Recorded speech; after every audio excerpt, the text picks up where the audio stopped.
요한복음 3장 16절 17절 합독합니다. 시작. 하나님이 세상을 이처럼 사랑하사 독생자를 주셨으니 이는 저를 믿는 자마다 멸망치 않고 영생을 얻게 하려 하심이니라. 하나님이 그 아들을 세상에 보내신 것은 세상을 심판하려 하심이 아니요 저로 말미암아 세상이 구원을 받게 하려 하심이니라. 우리 다시 한번 할까요? 합독할까요? 시작. 하나님이 세상을 이처럼 사랑하사 독생자를 주셨으니 이는 저를 믿는 자마다 멸망치 않고 영생을 얻게 하려 하심이니라. 하나님이 그 아들을 세상에 보내신 것은 세상을 심판하려 하심이 아니요 저로 말미암아 세상이 구원을 받게 하려 하심이니라. 아멘. 아멘이십니까? 예, 할렐루야. 예.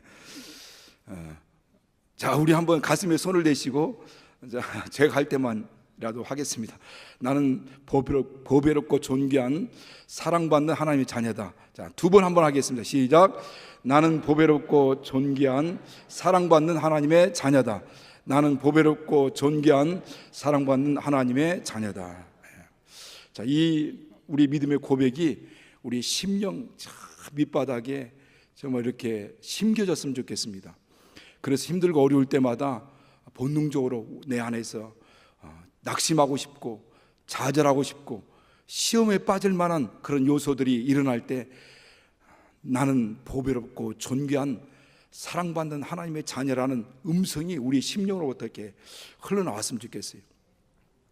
예수를 믿더라도요, 가끔 보면 신앙생활 오래 했는데 치매가 와서 치매 들리시는 분들이 있습니다.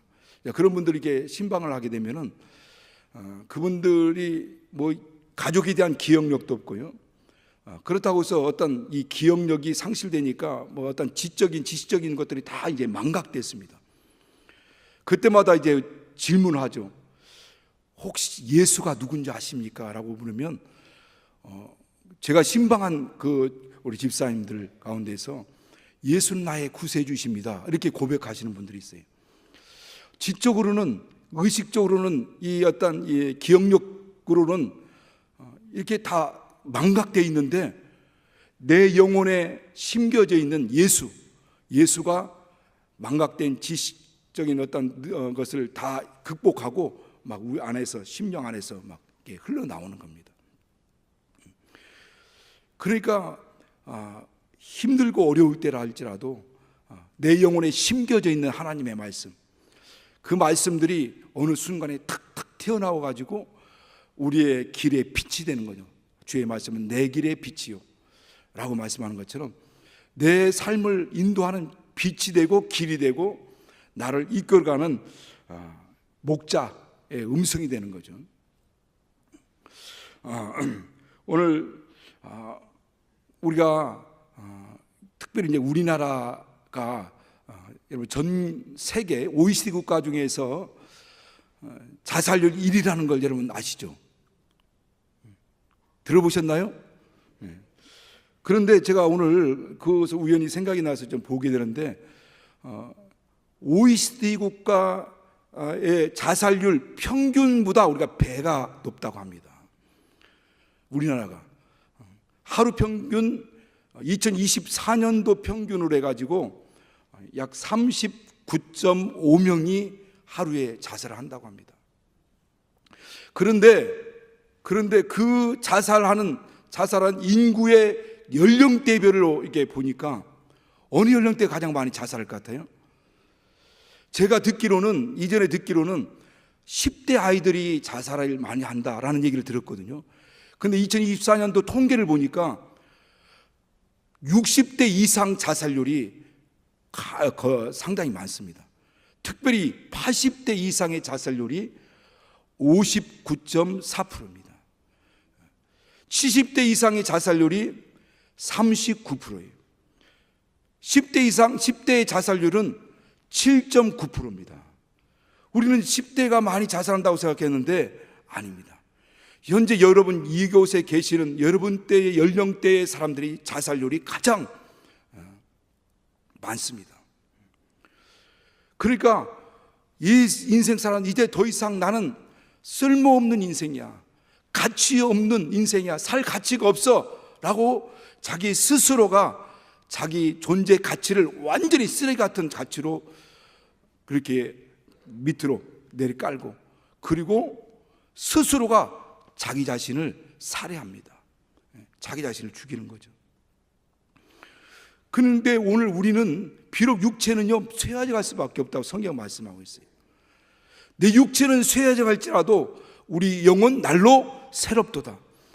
여러분 여기 있는 분들은 그런 분이 안 계시겠지만은, 여러분 육체는 쇠하져 가는 것, 그게 하나님의 뜻이에요. 인간의 연수가 70이요 강건한 80이라도 그 연수의 자랑은 수고와 슬픔뿐이요 신속기가 아니고 날아간다고 하지 않습니까? 그러나 육체는 비록 쇠하져 갈지라도 우리 영은 날로 새로워지는 겁니다. 더 젊어지는 거예요. 어느 순간 우리 주 예수 그리스도 오시는 그날 육체를 딱 벗고 영혼이 가장 영화로운 부활에 이를 날이 반드시 온다는 겁니다. 그래서 오늘 우리는 우리 자신을 볼 때 나는 정말 보배롭고 존귀한 존재라는 것을 그냥 이 어떤 지식적으로 이론적으로가 아니라 실제로 이것이 믿음이 돼야 돼요. 그래서 어떤 상황에도 어떤 형편에도 내가 이렇게 존귀한 존재라는 것을 막 고백할 수 있어야 되고, 내 영으로부터 막 이렇게 흘러나올 수 있어야 됩니다. 여러분 왜 이 보석이 왜 가치가 있냐면 희소성 때문에 그렇습니다. 희소성 때문에. 보석은 희소성인데 아름다운 거예요. 아름다운데 얼마가 안 되는 거예요. 제가 이렇게 몇 번 걸쳐서 또 이렇게 나는 보배롭고 존귀한 사랑받는 하나님의 자녀라고 하니까, 또 어떤 글을 보니까 내가 왜 이렇게 보배롭고 존귀한 존재인지 나는 모르겠다라고 이렇게 하시는 분이 있어요. 그렇게 이야기하기도 하고 생각하는 분들이 있습니다. 그런데 방금 얘기한 것처럼 우리가 이 보석이라는 것이 아름답기도 하며 희소성이라고 그랬잖아요. 근데 하나님이 우리를 가장 보배롭고 존귀한 존재로 지으셨다고 했잖아요. 계속 제가 말씀드렸죠.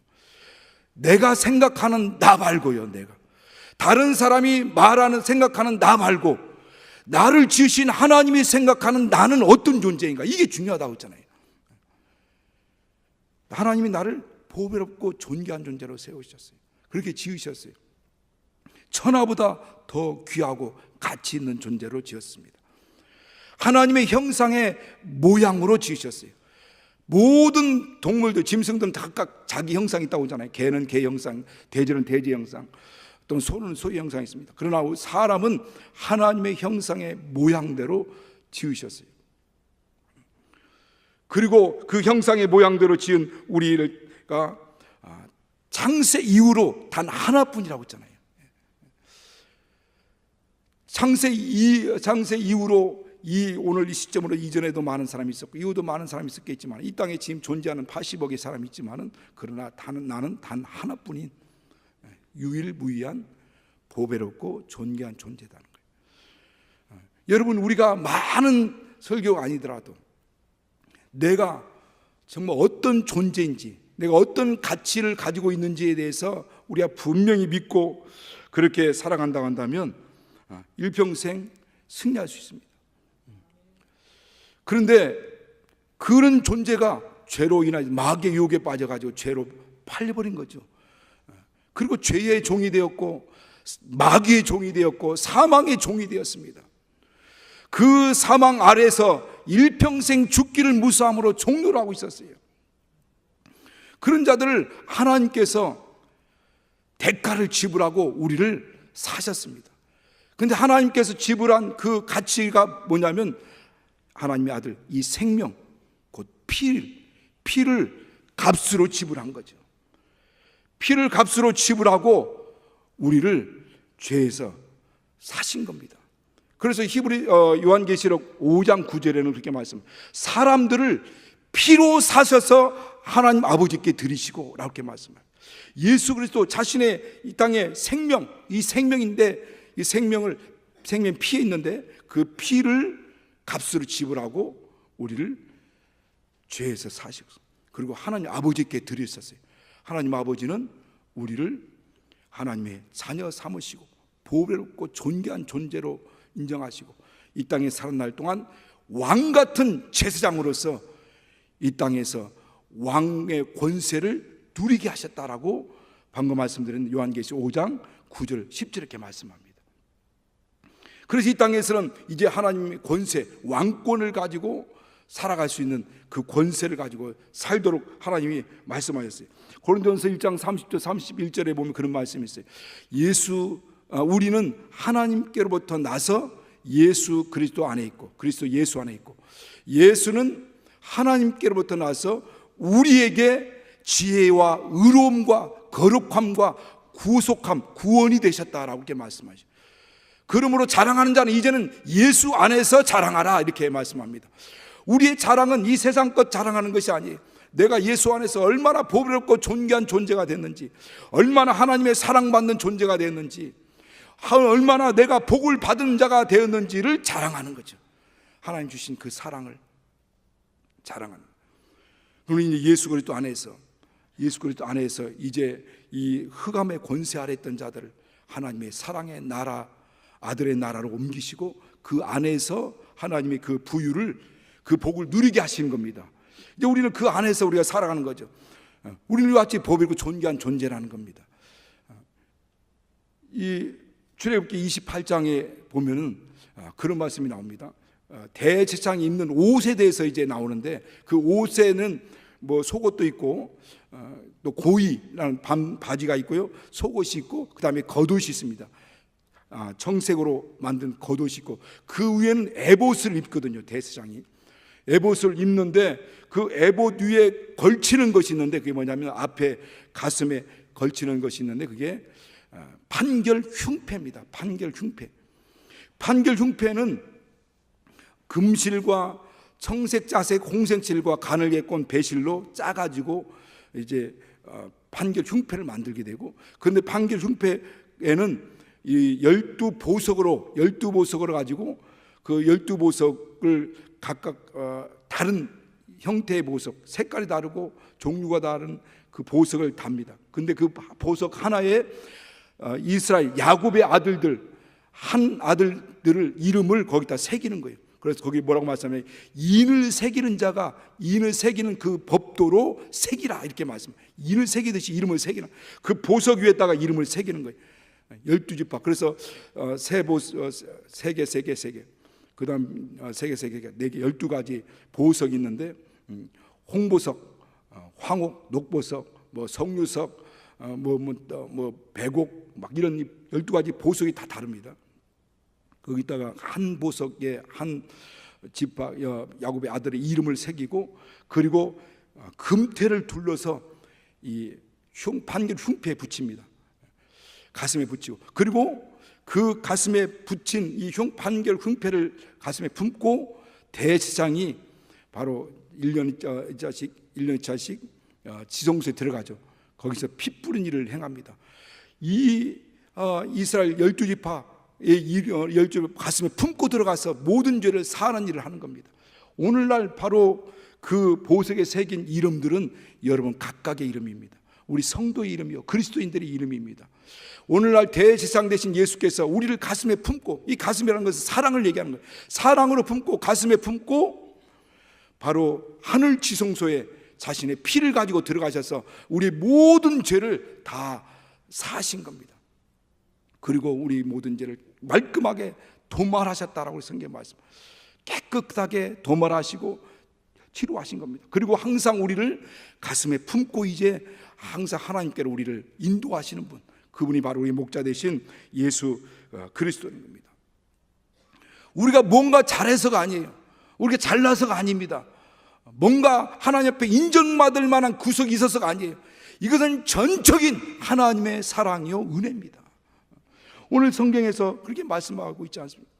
하나님이 세상을 이처럼 사랑하사 독생자를 주셨으니 이는 저를 믿는 자마다 멸망치 않고 영생을 얻게 하려 함이라. 하나님이 그 아들을 세상에 보내신 것은 저로 말미암아 세상이 구원을 받게 하려 함이니라. 여러분, 이 사랑의 주체가 누구냐면 하나님이라. 하나님. 그래서 하나님의 그 사랑의 출발, 사랑의 근원은 하나님께로부터 나오는 겁니다. 바로 하나님이 요한에서 4장 8절에 사랑이시다 말씀하죠. 하나님은 사랑이시다. 그분은 본질 자체가 사랑이에요. 완전히 사랑으로 그 본성이 되어 있습니다. 그래서 그 안에서 나오는 모든 것이 다 사랑입니다. 그러니까 하나님이 하시는 말씀도 다 사랑의 말씀이에요. 그분이 하시는 모든 역사도 사랑의 역사입니다. 우리 율법이 두렵다고 하죠. 그러나 율법도 사랑의 법이라고 하잖아요.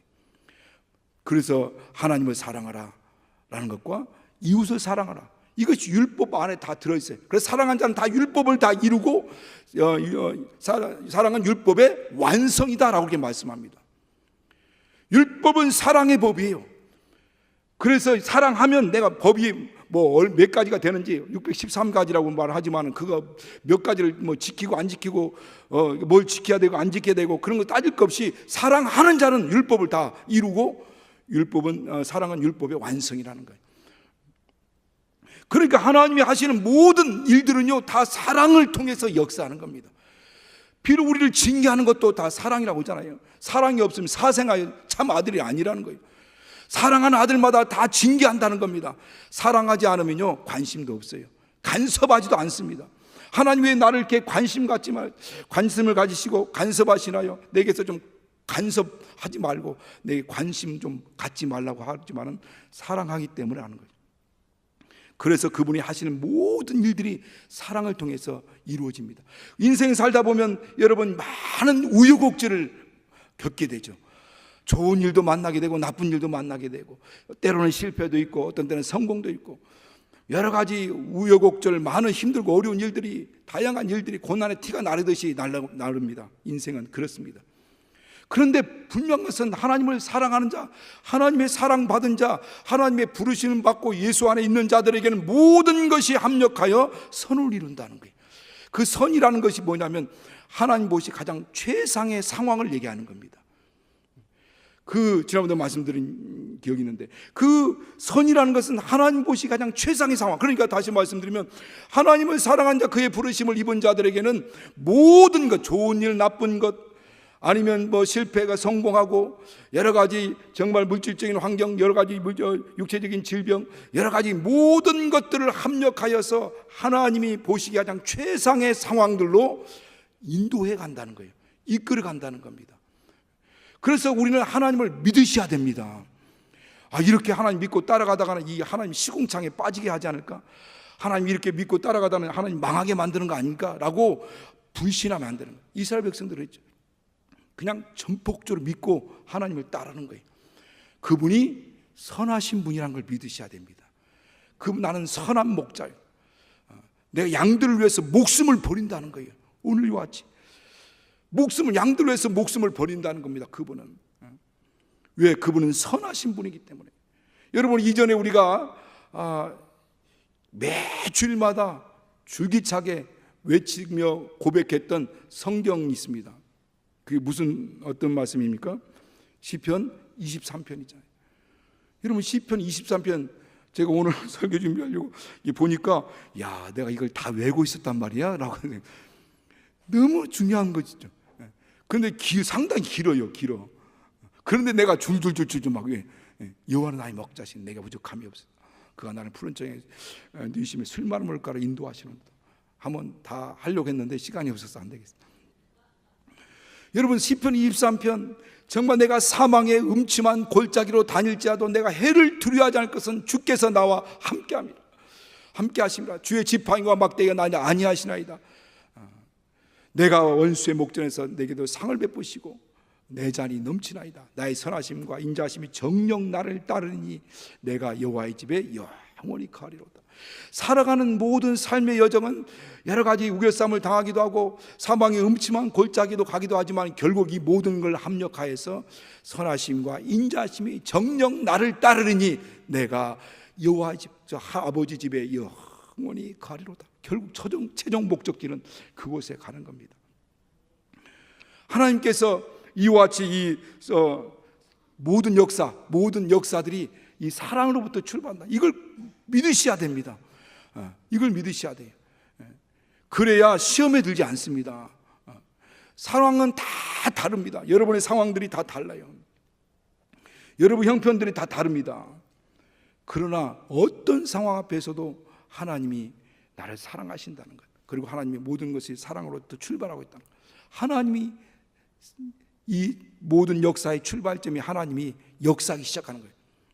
세상을, 그 세상이 뭡니까? 무슨 만물, 또 여러 가지 어떤 지구 만물을 얘기하기도 하겠지만, 그러나 여기서 말하는 이 세상을이라고 하는 것은, 세상은 바로 하나님을 알지 못하고 하나님을 떠나 하나님 없이 죄 가운데 살고 있는 모든 인류를 다 얘기하는 거예요. 하나님이 그렇게 하나님을 알지 못하고 하나님을 떠나 하나님 없이 죄 가운데 살고자 하는 그 세상을 사랑했는데, 그래서 사랑의 대상이 누구냐면 이와 같이 하나님을 알지 못하고 죄 가운데 방황하고 헤매고 있는 그들을 하나님의 사랑의 대상이에요. 우리는 또 뭔가 죄짓지 않고 이렇게 뭔가 반듯하게 살아가는 사람이 하나님의 사랑의 대상인 줄 알지만은, 하나님의 사랑의 대상이 그렇지 않다. 하나님이 세상을 사랑했는데 어떻게 사랑했냐면 이처럼 사랑했다는 거예요. 이처럼. 그 사랑을 사랑하시는데 이처럼 사랑했다는 거. 어떻게? 하나님의 아들을 화목제물로 이 땅에 보내셔서 그 하나님의 아들이 십자가에 못 박혀 죽으심으로 인하여서 우리를 죄와 사망에서 건지시는 이 화목제물로, 하나님 아들을 화목제물로 희생제물로 보내셔가지고 십자가에서 피 흘리게 하시고 채찍과 징계와 고난받게 하시고, 그러게 십자가에서 피 흘려 죽으심을 통하여서 우리 인류의 모든 죄를 대속하는 이렇게 이처럼 우리를 사랑하셨다는 거예요. 그렇게 우리를 사랑하셔서 그렇게 살리시려고 독생자를 보내셨다는 거죠. 독생자를 보내셨다는 거예요. 여러분, 독생자라고 하면 우리가 외아들 뭐 이런 의미로 하나뿐인 아들이라고 하지만은, 그러나 이 독생자라고 하는 의미가 유일한 아들, 뭐 하나뿐인 아들이란, 물론 그런 의미도 물론 있지만, 그러나 하나님과 본질적으로 동등하신 분을 얘기하는 거예요. 하나님과 본질적으로 동등하신 분, 그분이 바로 죄로 권세로나 권능으로나 그 본성으로나 그분과 동일하신 분, 그분, 그 하나님, 그 하나님이요, 하나님 아버지와 가장 친밀하고 가장 친밀하고 가까이 있는, 가장 하나된, 그래 아버지와 나는 하나라고 하잖아요. 하나님 아버지와 가장 친밀하고 가장 가까이 하나된 그 아들, 그 아들을 얘기할 때 바로 독생자라고 합니다. 독생자라고 하는 그 의미에는 하나님과 동등하신 분이고, 그 본질적으로나 모든 능력으로 동등하신 분이지만, 하나님과 가장 아버지와 가까이 있는 가장 친밀하신 분을 얘기할 때 독생자라는 거예요. 그런데 그 독생자를 주셨습니다.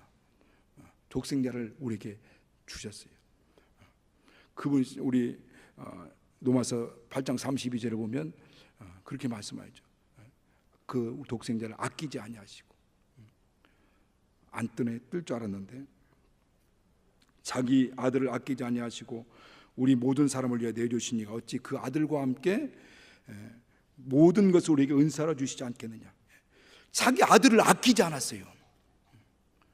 아끼지 않고 우리 모든 사람을 위해서 내어주시다라고 말씀합니다. 우리는 여러분 조그만 돈도 아깝잖아요. 그래서 움켜쥐고 있지 않습니까? 남에게 베풀 것도 아까워서 못 베푸는 경우도 많이 있지 않습니까? 그런데 하나님께서 자기 독생자를 아끼지 않냐고 우리 모든 사람을 위해서 내어주셨다는 거예요. 여러분, 어떤 두 친구가 서로 두 친구가 있었습니다. 친한 친구였어요. 정말 친밀한 친구였어요. 그런데 그 한 친구는 5 아들이 있었고, 한 친구는 아들이 하나도 없어요. 자식이 하나도 없었습니다. 어느 날 두 친구가 만나서 서로 이야기하다가 자식이 없는 친구가 조심스럽게 아들 5 있는 친구에게 이야기를 꺼냅니다. 자네 아들이 5 있지 않는가? 그렇지. 혹시 자네 아들 5 아들 중에 한 아들만 내게 좀 양자로 보내줄 수 있겠는가? 그래, 너무나 친밀한 관계고 친한 친구이기 때문에, 그래? 한번 생각해 볼게 하면서 긍정적으로 대답을 했어요. 그리고 나서 헤어져가지고 집에 돌아옵니다. 집에 들어와서 보니까 아들 5이 쫙 누워서 자고 있어요. 첫 아들을 딱 쳐다보니까 장남이에요. 장남은 우리 가문의 기둥이요, 시작인데 어떻게 장남을 보낼 수 있어? 안 되지. 둘째를 딱 보니까 이 둘째가 너무 똑똑해. 영리하고 똑똑해. 뭐 한 자리를 해먹어도 해먹을 사람이야. 해먹을 아이야. 우리 가문을 빛날 아이야. 이 아이는 안 돼. 셋째를 딱 보니까 셋째는 너무 잘생겼어. 우리 가정의 자랑거리야. 셋째 안 되지. 넷째를 보니까 넷째는 너무나 병약하고 허약해. 어떻게 허약하고 병약한 아들을 보내줄 수 있겠어? 안 돼.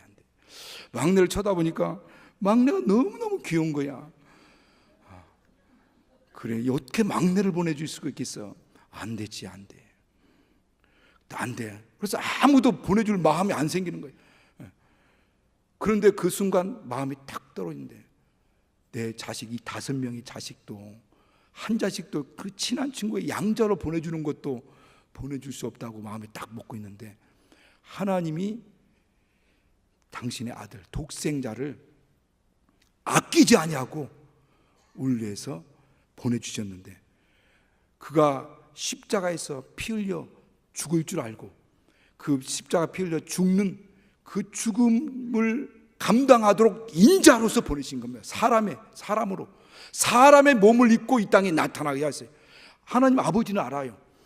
그 독생자를, 인류의 모든 죄를 그에게 담당시키시고 그가 십자가에 못 박혀 피 흘려 죽을 수 있는 인자로서 이 땅에 보내신 겁니다. 독생자를 보내주셨어요. 그것은 이 땅에 파견한 게 아니에요.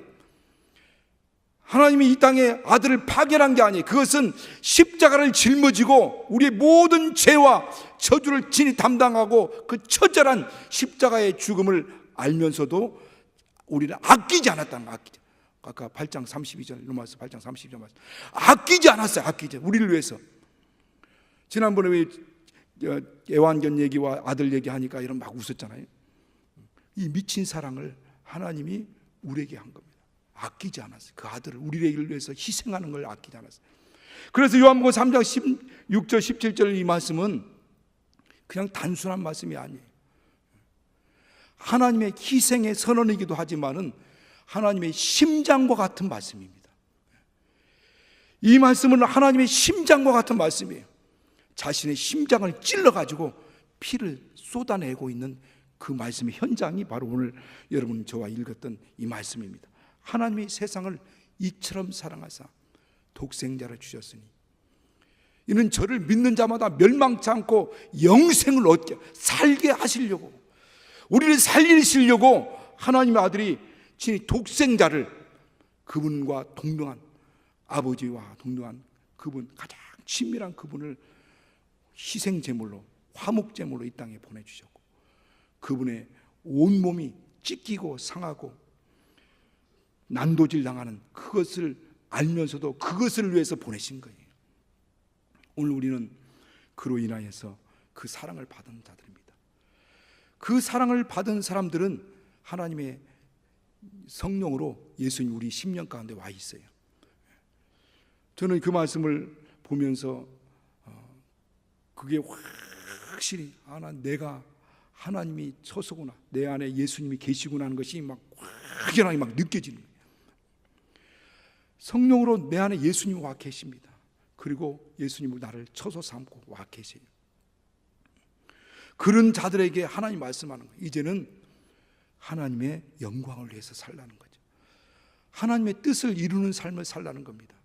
그래서 고린도후서 5장 14절 15절을 보면 우리 여러분 잘 아시는 말씀이 있지 않습니까? 하나님의 사랑이 우리를 강권하시는, 저 한 사람이 우리를 위해서 죽은 것은 우리 모든 사람이 죽은 것이다. 저가 우리 모든 사람을 위해 죽으신 것은 산 자들로 하여금 이제는 자기 자신을 살지 않고 저를 위해 죽었다가 다시 사신 자 예수 그리스도를 위해서 살게 하려 하십니다. 이제는 하나님의 사랑받은 사람들은 나를 위해서 사는 자가 아닙니다. 이제 나의 욕심을 챙기면서 어떻게 하면 무엇을 먹을까, 무엇을 마실까, 무엇을 입을까 라고 사는 인생이 아니라 하나님의 사랑을 받은 영혼, 하나님의 사랑이 안에 들어와 있는 영혼, 그런 사람들은 예수 그리스도께서 성녀로 와 계시거든요. 그런 사람들이 이제는 어떻게 하면 하나님을 기쁘시게 할까, 어떻게 하면 하나님을 영화롭게 할 것인가를 생각하고, 이제 그때부터 내 영혼이 이제 막 작동하기 시작하는, 영적 내 영혼 안에서 이와 같은 마음이 막 작동되기 시작하는 겁니다. 지난주 토요일 날 오래간만에 갈매산 기도원, 안양에 있는 갈매산 기도원 직분자들하고 같이 갔었어요. 토요일 오전인데 많은 사람들이 왔더라고요. 뒤를 보니까 온 그 성전 안에 꽉 찼어요. 토요일 오전인데 많은 분들이 막 기도하고 많은 분들이 막 이렇게 예배도 하고 찬양도 하고 뜨겁게 기도하더라고요. 그 앞에는 기도굴이 있는데 많은 사람들이 또 들락거리더라고요. 제가 그걸 보면서 옛날 생각이 나더라고요. 제가 예수 믿고 은혜 받고 막 은혜를 충만히 받고 기도하고 싶어서 안양에 있는 갈매산 기도원을 처음 가는데 물어 해가지고 버스 타고 갔어요. 가서 그 기도굴에 들어가가지고 기도한 게 뭐냐면 오늘 방금 말씀드린 그 말씀, 주님 뜻대로 살게 해달라고, 주님이 원하시는 삶을 살게 해달라고, 주님 기뻐하시는 삶을 살게 해달라고. 그래서 막 찬양한 것이 주님 뜻대로 살기로 했네, 주님 뜻대로 살기로 했네. 내가 이 세상 등지고 십자가 보내, 이 세상 등지고 십자가 보내. 또 이 세상 사람들은 날 몰라줘도, 세상 사람들은 날 몰라줘도 뒤돌아서지 않겠네. 그 찬양을 막 하면서 기도했던 그 생각이 막 떠오르더라고. 주님 뜻대로 살기로 했네, 주님 뜻대로 살기로 했네. 여러분, 우리는 하나님의 사랑받는 자들입니다. 하나님의 이 엄청난 어마어마한 사랑을 받았어요. 이 하나님의 이 사랑을 어떻게 우리가 표현할 수 있겠어요? 이 크신 하나님의 사랑을 어떻게 우리가 다 언어로 이렇게 표현할 수 있겠습니까? 그 크신 하나님의 사랑, 하나님 크신 사랑 청량 다 못한다고 우리 찬양하는데 그 사랑을 다 우리가 표현할 수도 없고 막 답답할 뿐이죠. 답답할 뿐입니다. 내 언어로서나 내 마음이 감정이 막 복받쳐가지고 막 감동, 감격해야 되는데 그렇지는 않아. 그렇게 해야 된다는 거 아는데 그렇게 안 되는 거예요. 그러니까 답답하죠. 언어로도 표현할 수도 없고 그 수많은 이 하나님의 사랑을 다 표현할 수 없고 평생을 다 그렇게 간증할 수 없을 정도로 그 어마어마한 사랑을 받았습니다.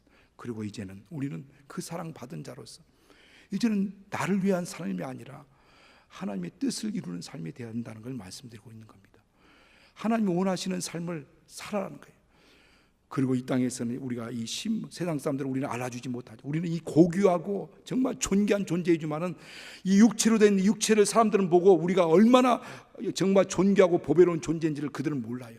그러나 어느 순간에 그것이 만천하에 드러날 때가 옵니다. 예수 그리스도 오늘 나타나실 때 우리 이 겉사람, 이 썩어져가는 겉사람을 다 벗어버리고 정말 영원한 신령한 몸으로 다시 화려한 영광의 부활을 이룰 때 만천하에 우리 신분이 얼마나 존귀하고 보배로운 존재인지를 만천하에 드러날 때가 올 것입니다. 여러분, 그때 우리는 정말 하나님의 나라에서 세세무궁토록 영광을 받을 것입니다.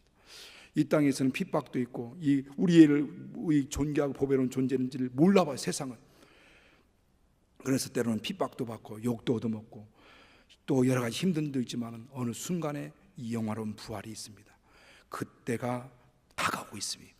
오늘 주님 만날 때 가장 영광의 부활을 이룰 수 있는 우리 모든 심령이 되도록, 우리 심령이 메마르지 않도록, 영감이 메마르지 않도록 날마다 깨어서 기도하며 주님의 사랑에 감격하고 감동하는 저와 여러분 되시게 했으므로 축원합니다.